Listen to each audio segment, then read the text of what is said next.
Hello everybody and welcome back to another video looking ahead of the Liverpool versus Sheffield United game where we look to reclaim our top spot. I mean, I'm being bold because right now, to my left, Arsenal are playing. They are currently winning 1-0 against Luton in the first half. So I'm going to assume that they probably go on to win this game by the time this video is out. But anyways, yes, we have got Sheffield United. No need to fear because as long as we get 3 points, we'll be back on top.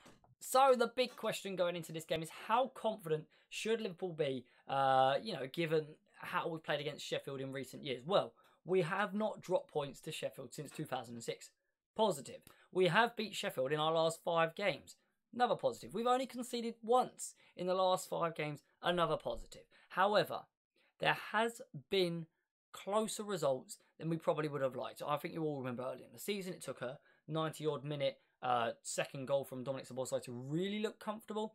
And in previous seasons, it's been 2-0s, 2-1s, 2-0s and a 1-0. So we've never really walked over Sheffield the way that Arsenal have and Man City have over the years. So something to be wary of. They're going to be coming. They're going to be sitting deep. They've got no need to attack. They're playing at Anfield against a title challenging side. Their season, a point for it could be vital. They are not going to be worrying about trying to attack us and letting us counter them. So there is a slight concern maybe that they're going to sit in and we've got to have the right squad to break them down. And speaking of the squad, here is the players that we've got confirmed. Missing, the doubts, and the returning players. So we'll start off on the positive. Players who are coming back. Ibrahim Konate.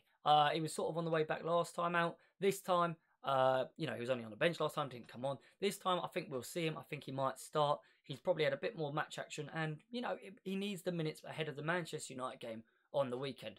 Curtis Jones, same thing. Didn't actually make the squad last time. Just missed out. Same as Andy Robertson. And they are now officially back in full team training and are both match ready. So that is huge. That is brilliant.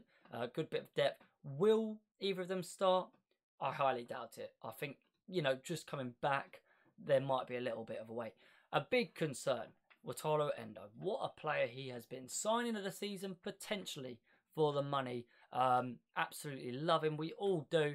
Absolute terrier in the midfield. Oh, it's 2-0 Arsenal.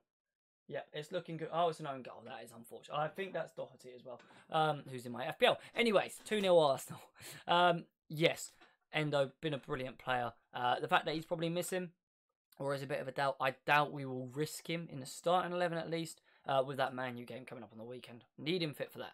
And then the long-term absentees, Thiago, Doak, Bajcetic and Matip, we are all very aware of, just sitting on the injury table till the end of the season pretty much, although Stefan Bajcetic is getting closer. He's played some under-21 football and training, so we'll see how that goes. And then finally, Alisson, Trent and Jota getting closer again, and Klopp has said in his latest press conference today, hopefully they'll be back in first team training with the rest of the squad next week. So, positives.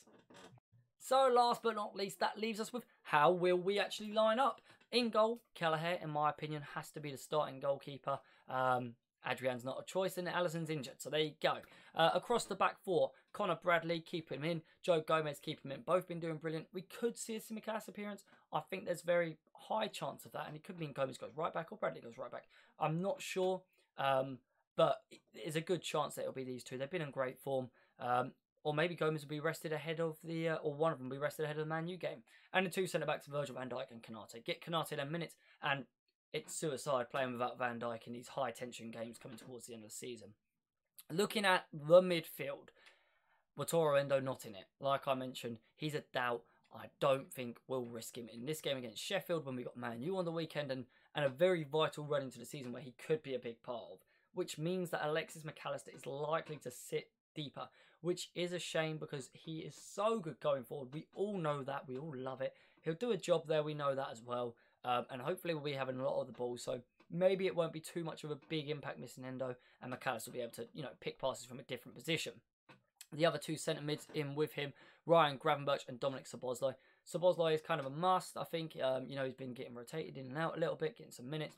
And he has been getting back to his better self, I think. And this is a kind of game where he really could make a decisive difference with a good strike or something. You never know if they're going to be sitting in deep. Ryan Gravenberch, big physical presence. I loved it when we signed him.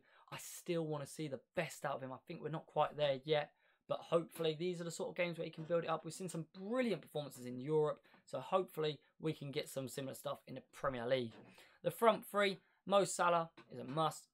I mean, he didn't play amazing in the week on the weekend against Brighton, but he still got a goal. That's what he does. Darwin Núñez came off earlier in that game, of course, so very likely we'll see him. He could be chaos for the Sheffield United defenders. And I've gone for Cody Gakpo instead of Luis Diaz.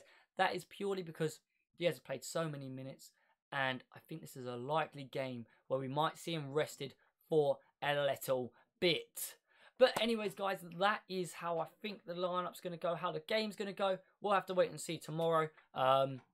You know, if you're new, make sure you whack that subscribe button. We are smashing these uploads, and I'm really enjoying being back on YouTube. So I hope you're enjoying seeing this wonderful, voluptuous ginger hair once again. And yeah, I will see you for the match live, of course, and then after the game as well. Have a great one, and peace.